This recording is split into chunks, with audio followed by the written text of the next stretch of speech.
Welcome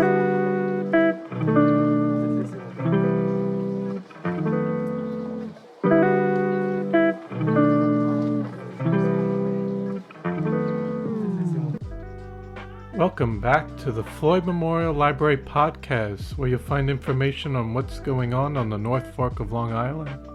We'll be focusing on issues and opportunities going on in the community, as well as people and stories from the present and the past. I'm your host, Christopher Bianchi, and for our guest today, we have Scott Raulsome. He is the owner of Burton's Books in Greenport, New York. And we talked to him about his time growing up on Long Island and what he did through school, college, and some of his interest early on in books and bookstores, used bookstores. And then we eventually discussed how the idea came about for him purchasing Burton's Books, and also how it was through COVID and how it's been with people coming in and some of changes going on in the country and the world in terms of independent bookstores and how people might navigate that market, especially with audiobooks and with people purchasing more things online, what that means for independent bookstores and also the future of independent bookstores. So I hope you enjoy episode 15 with Scott Raulsome. Thank you for coming onto the podcast today, and I'm glad to have you on. My pleasure. Thank you for having me. It's great to be here. So we first like to start off just with where you were born and raised. Born in Queens, New York, Queens General Hospital. Lived the first 3 to 4 years of my life in Glendale in Queens. My grandma lived like 2 blocks away from us. So we moved to Nassau County when I was about 4, I'd say probably like maybe 1979, something around there. I remember the house we looked at in Williston Park. So nice, typical nice Long Island town. The people who owned the house took us into the basement, and I actually fell down the basement stairs and was bleeding from the lip. But they still wound up buying the house. So we lived there basically my whole childhood into adult life. And then I moved around a lot. Long Island, went to college in Rhode Island, Providence College, go Friars. And then, lived in California here and there. But eventually my dad passed away. My mom moved out to Aquabog in North Fork. So me and my sister sort of stayed at the house while she was deciding when to sell and listing it, because she needed some time to kind of adapt to her new life. So it was very convenient at the time. I was working at Hofstra University. I was there for 10 years, worked there, did grad school, so spent a good chunk of time there, and then came out here. Wow. So. And just to go back a bit, so you were born in Queens and grew up there for part of... couple of years. I have very few memories of life there. We went back basically once a week to see my grandma, so knew Glendale pretty well, but she didn't drive, so everything that was within walking distance. But she would take us on her errands, and we'd stop at McDonald's, we'd go to the Five and Dime, and then all these Do you know from your grandma, was she living, how long had she lived in? I would say probably since, my mom grew up there, so it was the house my mom grew up in. So I know my grandma, when she was a child, lived in Germany for a few years, so she was, spoke German pretty well, but then that was, the one house that she had lived in, and my mom grew up there, so it was, a piece of like the family history. Both my dad's parents unfortunately passed away before we even got to meet them, so that was our family. Like my mom, so my grandma was my, our primary relative that we'd see all the time. So we were very, very tight with her. She was the best. So we still talk about her all the time. So, nice. Yeah. And But you said she lived in Germany, but was she of German? She's born in Ohio. Born in Ohio. Yeah, and then I guess when she was a kid, her parents moved her there for a couple of Mm. years. This was probably like the early 30s, so we never actually got to get that much history from her about. I wish that I, Yeah. had taken more advantage of that just to like learn about it, Mhm. about that. But my grandpa, who died when we were, I was maybe 3 or 4 years old again, like right when we had moved out to Long Island. He worked for CBS, kind of since like the infancy of TV. So it was kind of interesting. They always in the closets and attic and whatnot, basement, they'd have all these like knickknacks from like the early days of CBS. So it's kind of like, you know, the older I get, the more questions I had. But unfortunately, didn't get the answers to all of those. But my mom will, tell us stuff here and there. But it seemed like a really cool job, like being there for the, the inception of like broadcast television. And, Yeah, definitely. So, especially being that I, worked in radio in college, went to broadcasting school later on, like would have been great to find out more about that Yes. when I had the chance. But, talking about it now makes me want to pepper my mom with questions later. But So what did your parents do for a living? my dad was a pharmacist. Worked in Queens. Actually worked two jobs. I think he worked one in Brooklyn. He worked very hard. And then my mom went back to school later in life and became a chef. So she was a chef while most of our school years, she worked at a retirement home, like a small retirement home, and she was like the chef there, basically. So she's a great cook. So it's very beneficial to have your mom as a trained chef. Let me tell you. So yeah, she knows her way around the kitchen. Yeah. She's a very good cook. But yeah, wonderful. Yeah. So if we were sick, we were covered, and if we were well fed. So good childhood. So. And did your mom say why you decided to move from Queens to it was Glendale? I think it was just what you did at that time. People seemed to start boroughs of the city and then slowly move to Long Island. So, that was kind of the dream. A lot of her friends did it. The people they were friendly with kind of scattered all over Long Island. Some stayed in Queens or Brooklyn, but I think they were ready for suburban life. It was, a little more congested in Queens, and I think they just wanted a yard and space and, the typical, American dream. So, yeah. And so how was it for you going to school through elementary? It was fine. So preschool, I started on Long Island, so, I didn't have to really deal with changing schools or anything like that. And it was, school. It was, very nice. We could walk to elementary school. It was a couple blocks away. We rode our bikes everywhere. It's typical. You could play outside all the time, every day. So, that was, what we did. I mean, we're always in the streets. There was happened to be a big group of kids similar age to mine when we were growing up. So, we had a bunch of friends on the block. The parents just let you go, don't leave the block. So, and then slowly the area you were allowed to go would expand as you got older. And, first you couldn't leave the block. Then you couldn't leave, you go a couple blocks either way. And slowly, but, you knew where every friend lived in the neighborhood. And it's, probably like 7-8 block, radius. 25. Yeah. So everyone knew where all the kids lived.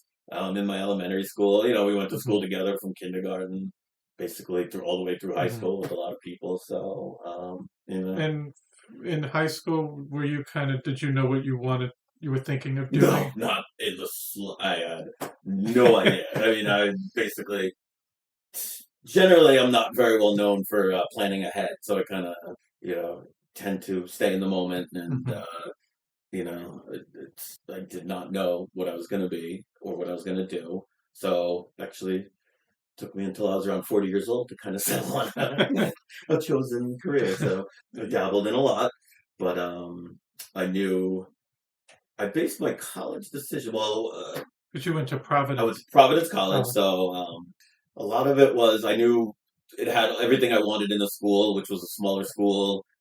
Wasn't that into like Greek life, fraternity. I knew I just wanted like one where you're kind of made friends, and that's who you hung out with. Mm-hmm. And, I was pretty outgoing in college, so it was no problem. Providence, just I went to visit and kind of knew that's where I wanted to go. And, loved the whole basketball scene and it being Yes. kind of in a manageable city, but far enough where I could go home for a weekend. And, just had everything I wanted. And it was a great decision. Wonderful. It's a great school. So, What did you end up majoring in?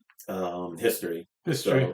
So their philosophy was, not don't study what you think you want to be when you grow up. Study what you love and what you're interested in. So they really pushed kind of that liberal arts approach. And, I took a couple of years of classes, kind of tried a lot of different subjects out, and then settled on history because that's what I was most interested in at the time. Did not know what I was going to do with that, but I knew I enjoyed it. So, went that route. And that was that. Yeah. And you said after that, you didn't go to Hofstra directly after that. No. Well, we'll get to like the bookstore background. Yeah. But after college, moved out to California for a year. Well, friends just wanted to do the ski bum thing, and I worked at a bookstore, so that's sort of the origin story of me as a reader. When you moved out to California? Right after college. You started working at a bookstore? Yeah. I didn't. The ski mountain, the people who wanted to work there, they had to be there at like 6 a.m. And I knew that probably wasn't the job for me because I'm not the biggest morning person. So I said, I'm going to look if there's a bookstore. And there was one right in town. I went, and the application was a quiz about authors and titles. And all you had to do was take this quiz. And if you did okay, they hired you. So got the job within one day before we even moved into like the place we rented. So it kind of worked out perfectly that it was kind of meant to be. And that definitely helped foster the affinity I have for books. That was a great year. Lake Tahoe is a great place to spend a year after college. A lot of skiing, a lot of outdoor activities, snowshoeing, cross-country skiing, and hiking, and, so much snow that I've never seen that much snow in my life. And, wow. It was a great place to spend, but especially if you're not sure what you want to do in life. So, a bunch of us are in a similar boat that, we're not ready for the real world. College ended pretty abruptly. So a couple of them decided, let's drive out west and see what happens. So that was a great decision. But, yeah, very nice. Fond memories of that place. Yeah. And then you came back to New York. Yeah, after about a year, a little more than a year, you start to miss home a little bit and your friends and, everything. I think only one of us out of 6 stayed, and he maybe stayed another year. But eventually we all returned east, kind of some went into real life, etc. And then I floated around for a few years, worked a mishmash of jobs, and then decided that, maybe I should be a teacher. So put that history degree to good use. So I got a job at Hofstra where they paid for your grad school. I worked for like residential programs. They kept changing the name, so it never stayed the same. Started as a graduate assistant there. So it was like a part-time job, 20, 25 hours a week, basically handling student complaints about their dorm rooms, renovating furniture, and just anything to do with the dorms. We kind of handled. I had a student staff. We kind of started the department from nothing, and my job wound up becoming a full-time job. So I stayed. I originally was just going to go for 2 years and become a teacher, but then I wound up it segued into a full-time position. So I stayed there 10 years almost, but got almost 2 master's degrees in that time. So got my first master's in education, but halfway through, I decided I didn't want to teach, so I was already halfway done with the program. So I spoke with my advisor. I said, don't want to waste this 2 years of schooling, but I also probably am not going to be a teacher. So we kind of created a master's in curriculum writing, which I think I was the first person in New York State to get this master's. We had to seek like approval from the state to get the master's. So it's basically an education master's, teaching master's without student teaching. So I just took more classes and got to dive deeper into history, which is more what my interest was in. And I always enjoyed the curriculum writing aspect of the education process. I think that was what I enjoyed the most, coming up with lesson plans. that involved, a variety of different learning styles and media and, cartoons, audio, movie clips, like just things like that. And I really enjoyed that process. So that's what I focused on. Hmm. And then since if you work at Hofstra, school is free, I decided why not take more classes and got most of a master's in higher education. So it kind of helped me for my job because you learned all about the history of higher education, all the different departments. And then kind of the further I got into that, I started to realize that that wasn't the path for me either. And that had kind of run its course after 10 years. So just was it being in academia more so that you kind of were getting tired of, or just, I know you said you didn't want to do the teaching. It's, with the academia, you're kind of at the mercy of the administration above you. So I just wasn't, the upward mobility was very difficult, I felt, within higher education. It's not a very high paying career. And, you were kind of at the mercy of the administration, which was changing every 2 to 3 years. And, I didn't really enjoy that, where I didn't have much say. And, we had built up so much in that time. And it was a little frustrating that it could just be, altered at the snap of a finger. And it kind of just was, I felt like we did what we needed to do. My boss left a few months after me to try her hand at a different job because we kind of felt that we had done what we needed to do and kind of had reached a plateau. So, it was just time to have nothing but fond memories of the place, but it was time to try something new. And then a friend of mine one day just sent me an article from the Suffolk Times about the Burton's bookstore that the owner was wanting to retire and was looking for someone to take over the store. Wow. So, the light bulb went off in my head, and I think I called him that day right on the spot, and then came to visit it a few days later, and that started the process to upend my life, move out here, and take over a bookstore. And was that something you had thought about before, like owning a bookstore? Maybe in a dream, as a frequent, I've always been a bookstore fan. Growing up, I never had a mom and pop bookshop. I had Barnes and Noble, I had B. Dalton, I had Borders, which I always loved. But whenever I traveled, I'd always make a point. Something I've been doing probably since college was find a bookstore. It was just something special about a small town and independent bookstore, and especially having worked in one post college out in Tahoe, the memories were strong. I did not think I was ever going to go back to the bookstore world. It had left such a strong impression on me that I knew the second I read that article that the bookstore was available, I knew I was going to do whatever it took to make that happen. So. And what year was this? That was 2014. 2014. So I probably found out about it April, May, June. Kind of was calling friends and being like, I think I'm going to buy a bookstore. And, some people are like, that's awesome. That's great. And some people are like, you're crazy. But, I think people could tell that I was serious. So I, did what I had to do to make it happen. And, no looking back. So it took about, when did I move out here? Late September. And I think everything finally went through early October. And then I opened a week after I took over the ownership of the store. So I just did some quick renovating, cleaned up a little, and opened the doors, and then kind of grew from there. So I was very learn as I go. I didn't have a working cash register when I opened. I didn't have a credit card machine. The inventory was not very strong. I did not know how to order books. I did not know what I was doing. So I kind of just learned as I went, and everyone kind of, people were knocking on the window to say hi. So I knew it was the right choice very quickly. Just even the first day I was there, people stopping by to introduce themselves, people bringing, baked goods over and riding their bikes, knocking on the window and saying hi. And then, it was a very warm, very wonderful welcome. And, we've just grown since then. So, yeah. It was a great decision. Yeah. It's interesting because you said you didn't really you had to kind of learn as you went.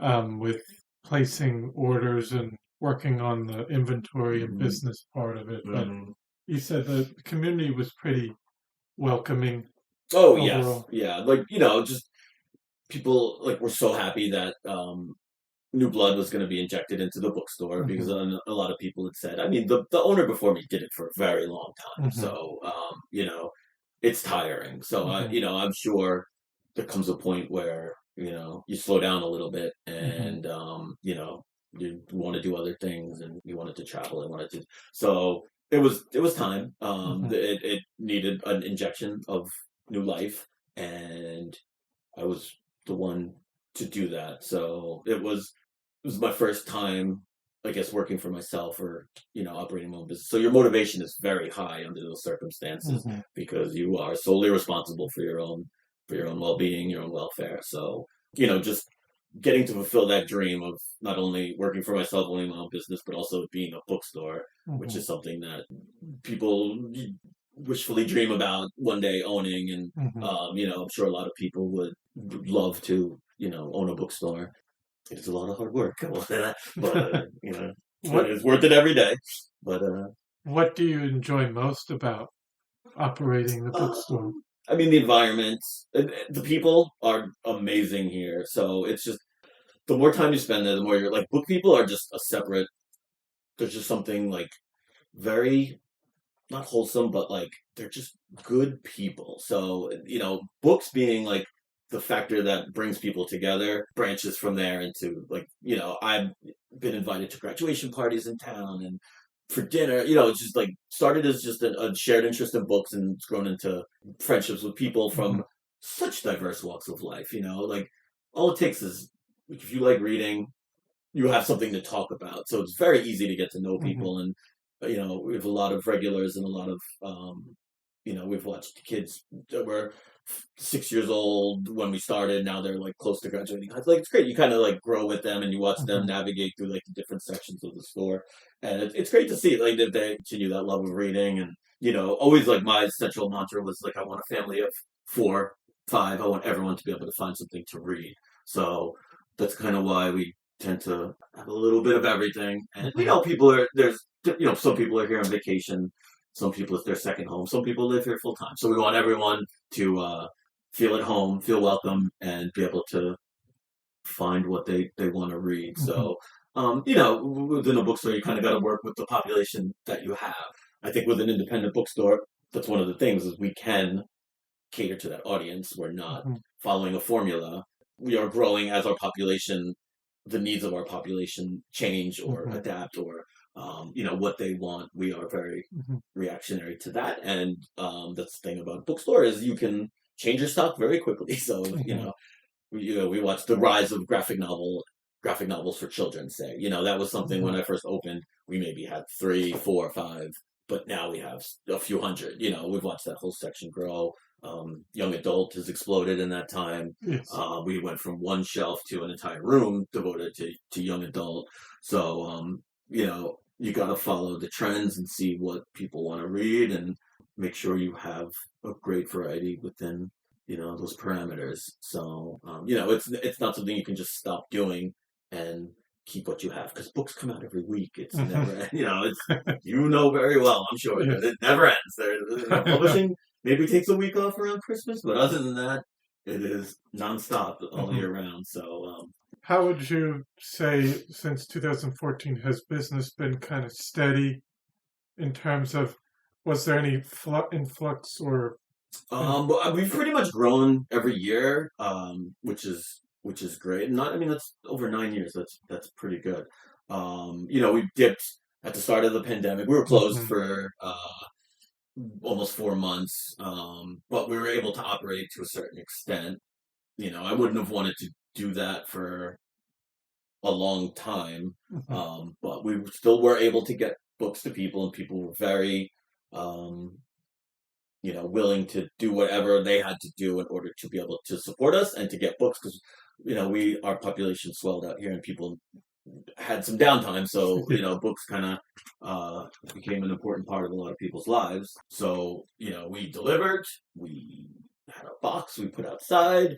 There were some customers who they would FaceTime me, and I would literally pan through the shelves, and they would, I'd slowly pan, and they'd point out what they wanted to like look at and read, and people were doing their own research. So, it was challenging, but it was also very reaffirmative that I made the right decision, because it really showed me how important a part of the community we were to a lot of people, and also that I knew that the people, like everyone out here, had my back and had the store's back, and that we're always checking up on even random people from like other states were calling to see how we were doing, and while it was challenging, it was also very a positive experience overall. I got to see a lot of the North Fork too that I never been to, just driving around and making deliveries, but yeah, it was a very interesting time. But Yes. yeah, but we got through it. We did. Definitely. It wound up being, you have to, life gives you lemons, make lemonade. So we did that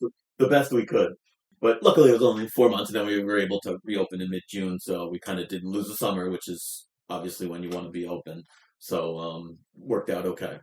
Yeah. And how do you kind of mentioned a bit with customers kind of catering towards what the population, how do you kind of really decide what books you order for the store? You get kind of the best sellers in the New York Times, but then you get local history stuff. Yes, got to do that. I like to pick books in kind of an unorthodox manner.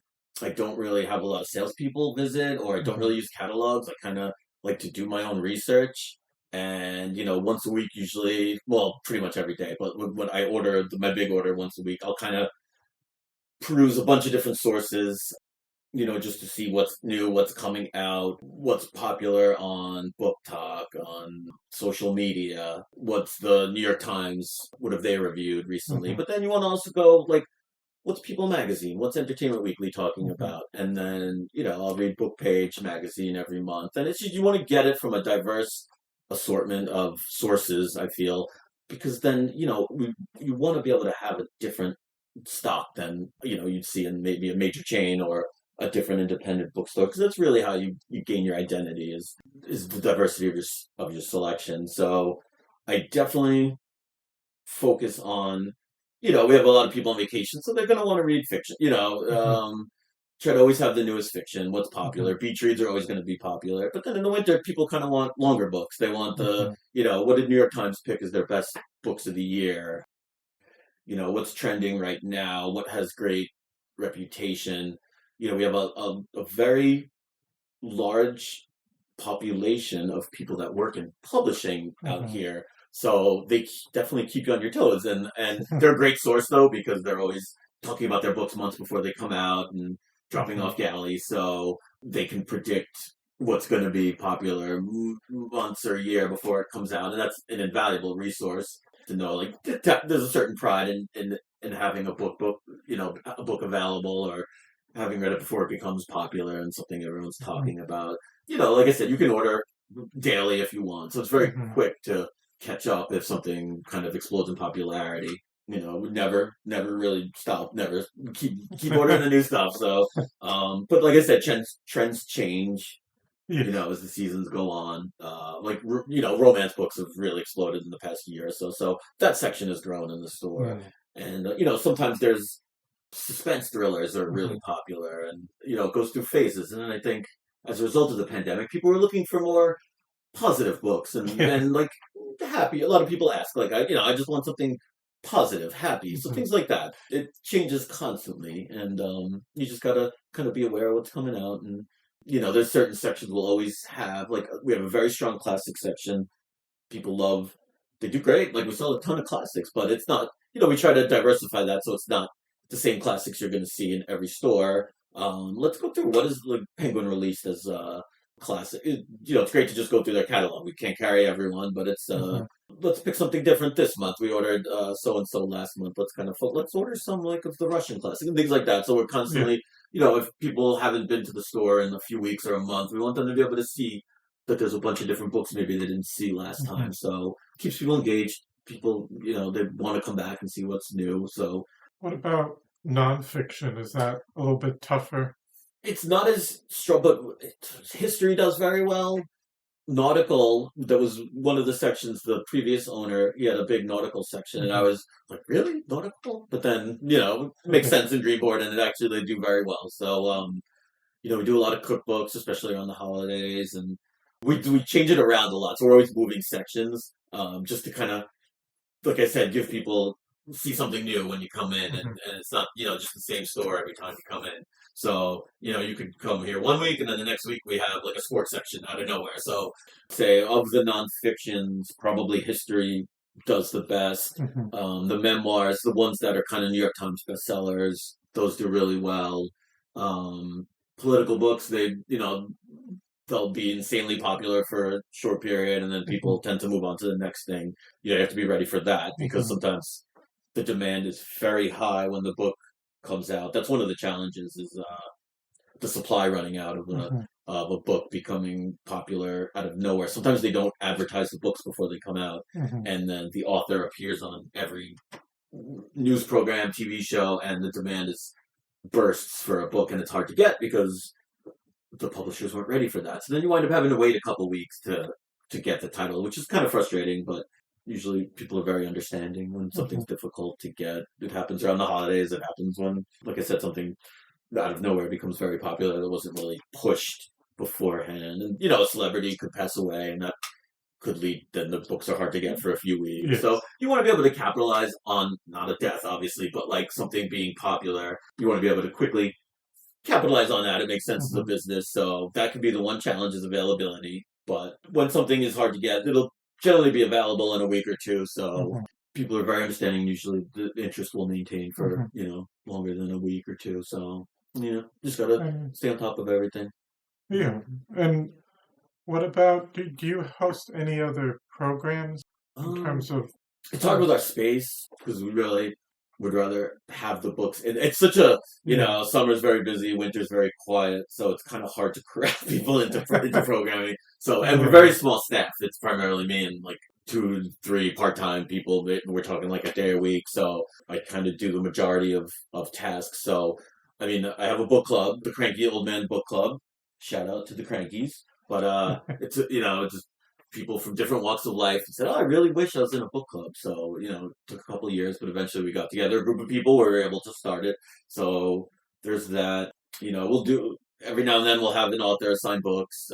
We don't really have space to do readings, but we've done a bunch here. We've done them at restaurants, wineries, you name it. We've probably done an event there. So there's a lot of collaboration goes on, and we're always open to any idea, when an author talks to us, we'll see if we can make it work. And what do you call it? The Maritime Festival is great, because we usually try to focus on maritime related books, and there's always people very willing to come to that, and that's usually a great experience. And then Greenport has no shortage of festivals and parades and weekend events, so you try to work with that, and maybe whatever the day, you kind of have books prepared for that particular event. And Halloween's great, and all the different things the town does, but they're really fun. So there's always something going on. Yeah, we just kind of hop on the coattails of a lot of the events that the town's doing. But hit us up. We're always open to any idea. So yeah. I was curious for you specifically. Do you have what's your favorite genre for reading? I flip-flop, right? Usually fiction, contemporary fiction. I like to read things as soon as they come out. I have very little willpower so if something looks good, I'll finish my book and get right to that. So I have no shortage of a to-be-read pile at home. But I feel like something always jumps ahead of the older books. Or I'll get fixated on a particular subject or an author, or so I'll go through like a murder mystery phase, or I'll go through, a political thriller or a history. Every now and then, nonfiction, I'll read history every now and then, or like current events, something will spark my interest and I'll want to learn more. I love geography. History is probably my big nonfiction, but I'd probably say 80% of my books are fiction, contemporary fiction. Yeah. Do you have a big collection at home? Oh yeah, I probably have a lot. Yes, I just keep adding shelves. My basement's just my book headquarters, so it's lined wall to wall with shelves. I probably have a couple thousand books at home. Yeah, I've been collecting since I was probably a senior in college. Yeah, it's been a long time. Wow. Yeah. And I'm curious with ebooks and Mm-hmm. electronic, and I mean, it kind of has fluctuated a bit, Mm-hmm. even into I mean, I remember it 2009, 2008, Mm-hmm. with some of those new e-readers. But what do you think of that now? Because there's kind of been some pushback, and I think Mm-hmm. even the price of some of those things are expensive to buy of just a copy of that. I don't know if some of that might be the publisher, but Mm-hmm. there's definitely been a pushback to physical books and people going to bookstores, independent bookstores. Yes, I think it's a combination of people are kind of too much technology. So your book offers you a nice break from technology. I think people Hmm. need that just to Hmm. balance out because you stare at a screen all day at work, you stare at your phone, and then you're going to stare at a e-reader device. So I think kind of people missed the. Even I was, when it first came out, like this is the best. I could have a whole library in my hand. But then I slowly realized I missed books. I missed having them on my shelf. I missed the ceremony of reading a book and the satisfaction of finishing a book, especially like Hmm. a longer book. You didn't get that from an e-reader. So I think it's it has its market, it has its place, but I feel like a true lover of books is gonna want to mix in the real thing, or maybe you read something on your e-reader, but you want to have your own copy. Hmm. So you'll get yourself a copy, or a mixture of both, and maybe half for real books. And I get it; they take up a lot of space, and Hmm. it's pain in the neck to move. But some people love having bookshelves full of books. I personally do. I find myself just staring at them sometimes at my house. So there's definitely room for both, I'd say. Yeah. And I think I started after kind of the peak of the e-reader. So Hmm. from my perspective, I kind of started when not only the independent bookstore was making a return, but also sales of ebooks were maybe going down and people were returning to real books and seeking out their local independent bookstores, and shop local movements only grown, and Hmm.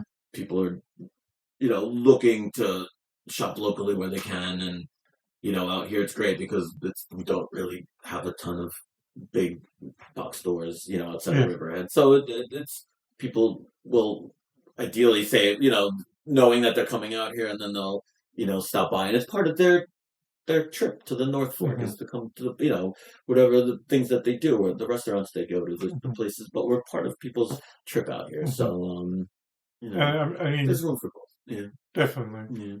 And there's not any other bookstore until you get to Riverhead. Right now, yeah, there's two in Mm. Riverhead, but between here and there, it's one of my fears. Like this is what happened, kind of, I guess, like early 2000s. It kind of coincided where there were a lot of big box mega chain bookstores, also a lot of independent bookstores, Mhm. and then also you had the e-readers. So plus readership overall, I think, was going down. So there was a few years where it was rough to own your own bookstore.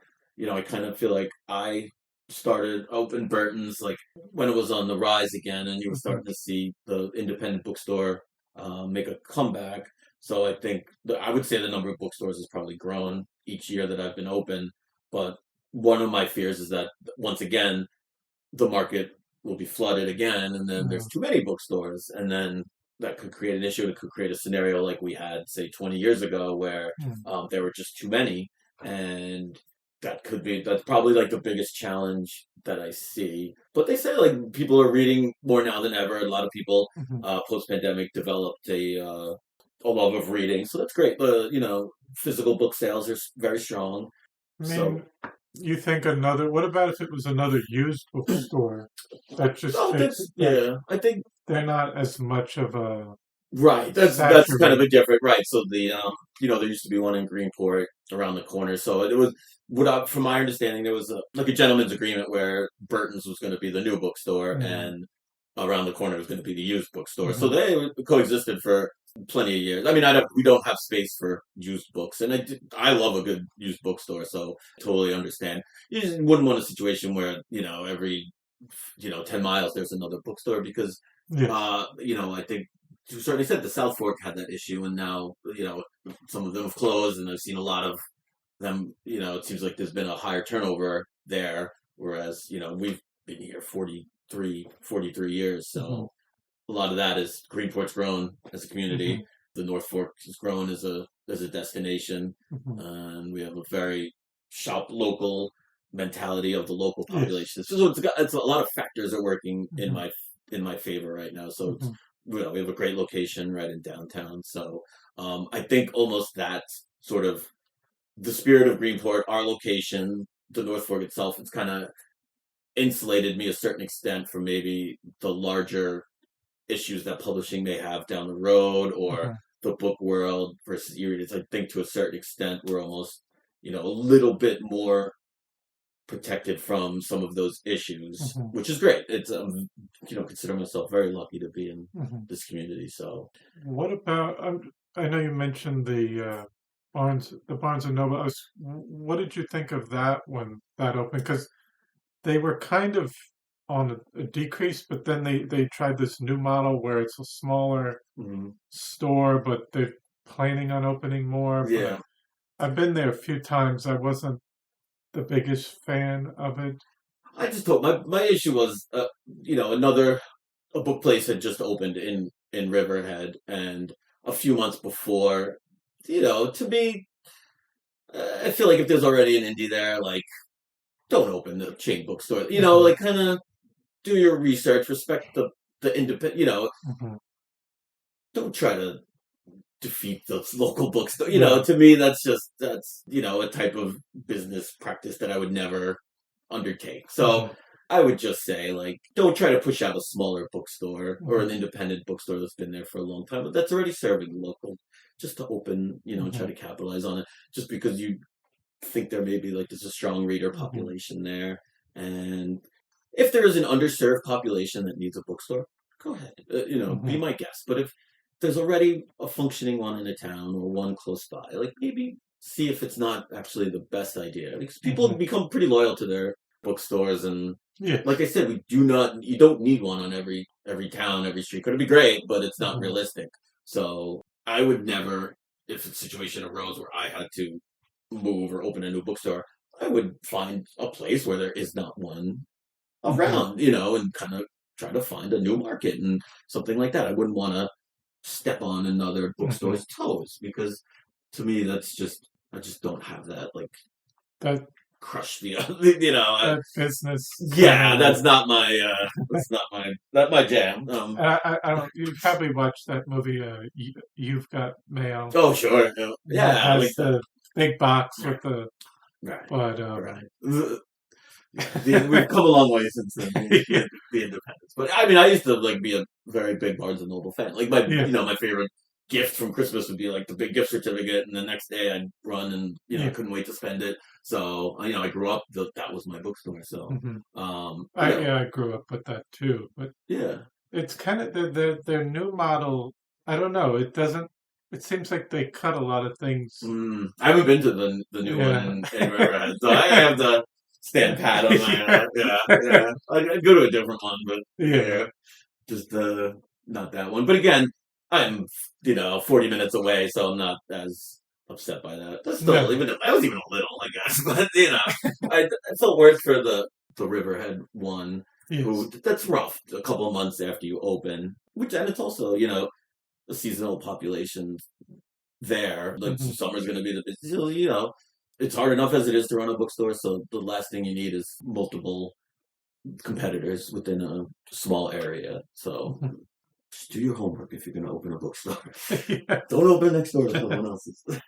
And I think you kind of answered some of it, or mentioned some things already, but in the future, do you see any other challenges in terms of with bookstores? I think it's we've kind of gone through some of it already, where you've had stores closed, but they would buy books online through Amazon. But we're seeing other types of stores closing, and people are just buying stuff on Amazon. Yes. So there's less stores for people to shop locally. Right. It could trickle down. This is the thing. You have to understand, like, people always, they think of Amazon, they think of books, because that's sort of how it started. Yeah. But you got to realize now, like, there is nothing available in most small shops that you probably can't get on Amazon to a certain extent. So, it's not just books now. It's boutique items. It's food. healthcare, but there's everything is available Mm-hmm. there. So, and it does take training, to shop local is, you kind of have to it's very easy to just click a few buttons and have something come to your Yeah. house. But it's also, it's more rewarding to shop local and to support Mm-hmm. local business, and you feel good about yourself when you do it. And there's nothing wrong with that.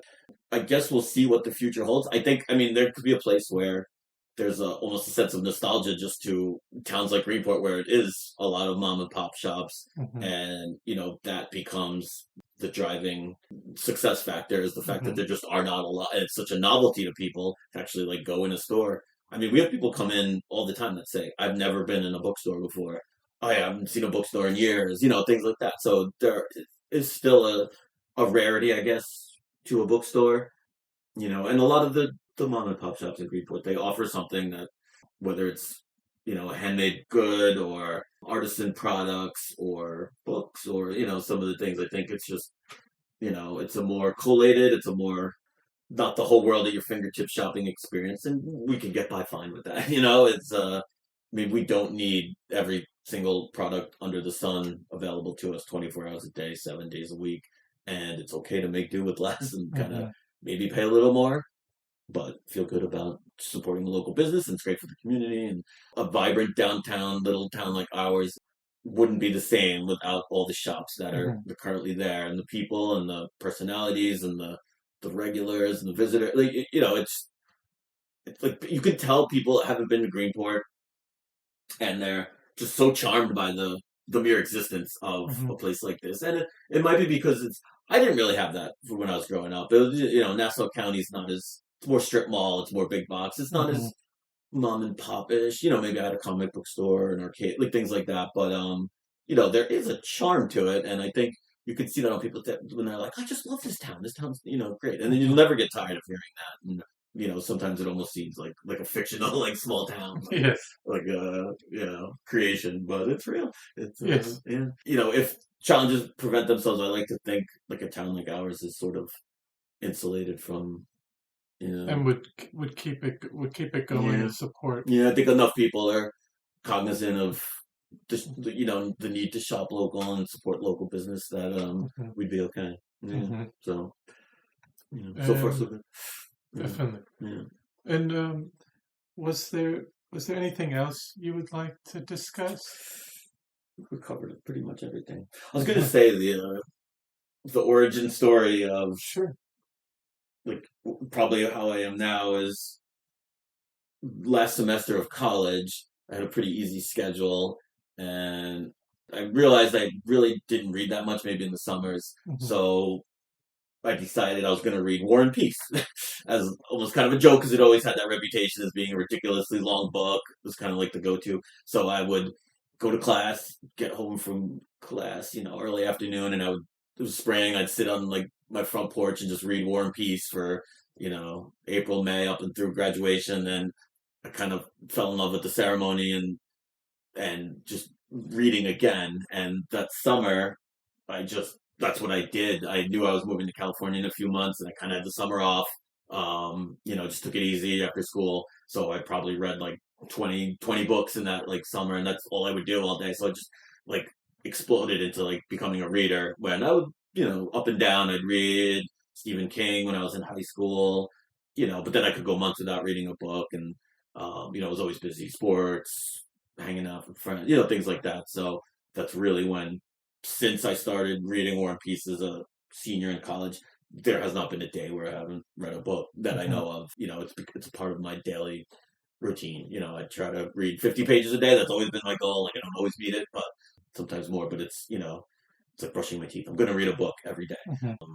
So that's kind of the origin, though. Is if you wanted to look for a starting point as to what got me here today, it would definitely be that year, especially falling in love with reading again, reading War and Peace, working in a bookstore, kind of just lifelong. And then, I came back with a big collection of books. I had to ship them through UPS, 6 boxes, just working in a bookstore for a year. So, I've been a collector ever since. I've been I plan vacations around independent bookstores and kind of know where all the good ones are all over New England and things like that. But, any trip I make, I'll first thing check for where's the bookstore?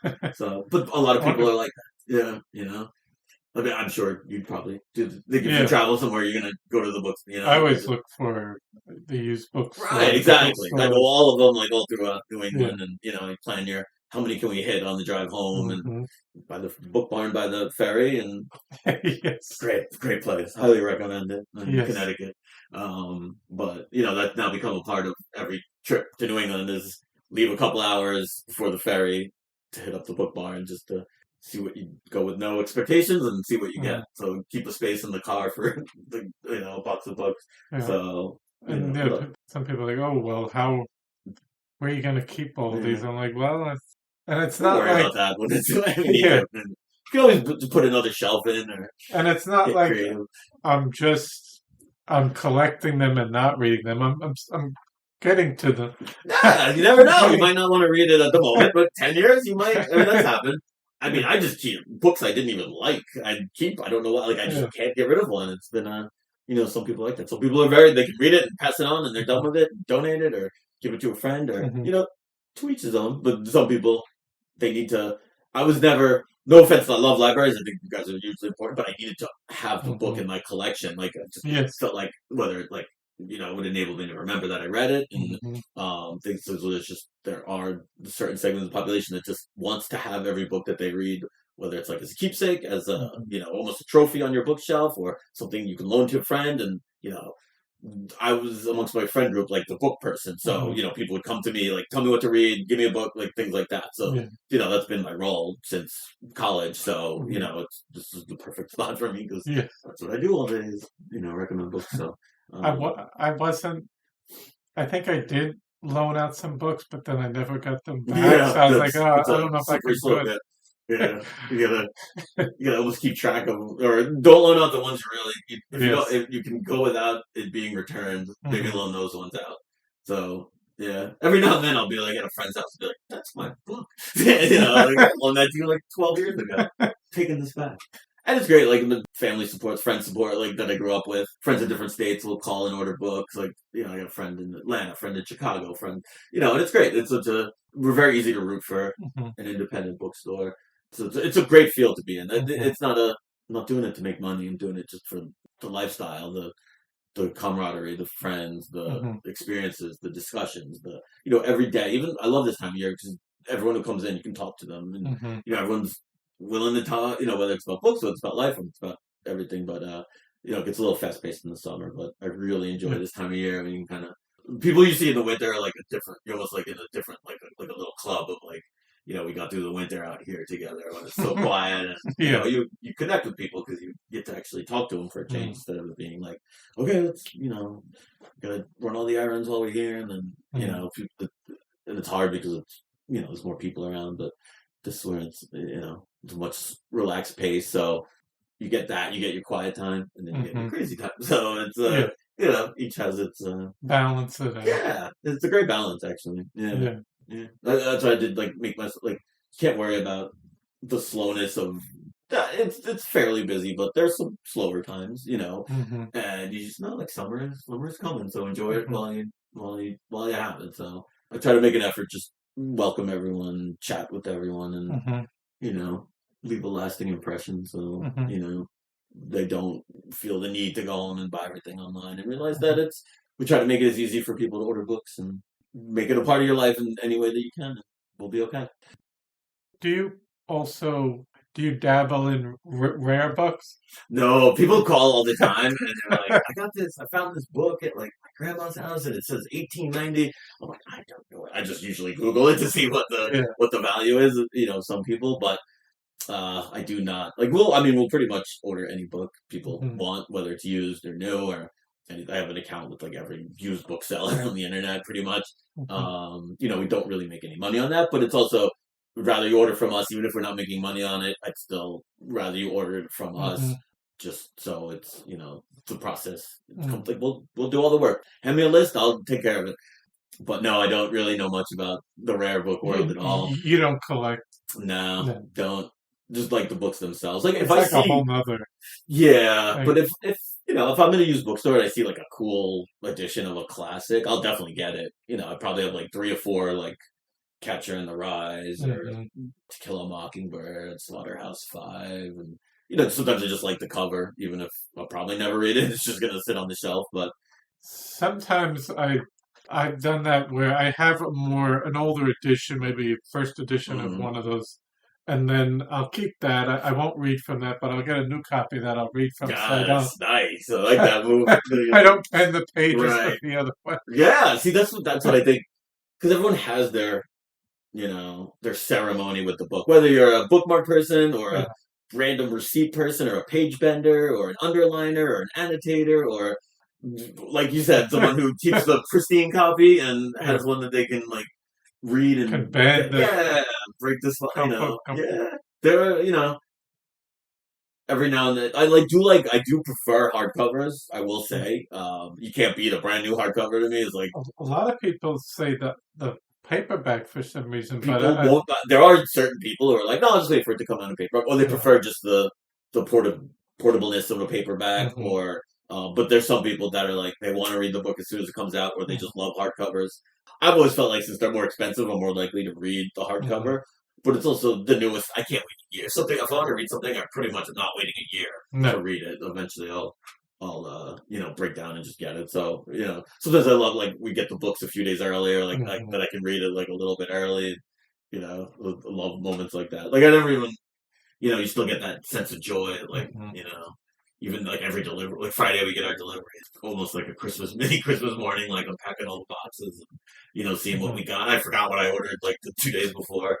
But it's always a thrill, kind of just to unpack and then we get these huge summer deliveries. It's can we unpack everything in one day? We'll set these little benchmarks for ourselves. Little things to keep it fun and never really gets old. Never really, I'm probably just as passionate now, 9 years into it, as it was when I started, which is great. So yeah, can't beat it. I wouldn't recommend it for everyone. 'Cause it's a lot of work, but if you really love books, there's the worst ways to spend the day. Definitely. But so I want to thank you for coming in today and taking the time, and thank you for keeping Burton's books going and the passion you have for it. And everyone, please support your local bookstore. Please do. Thank you. Thank you so much. Well, I hope you enjoyed that episode with Scott Raulsome. I want to thank you for listening to the Floyd Memorial Library podcast, and we'll see you soon.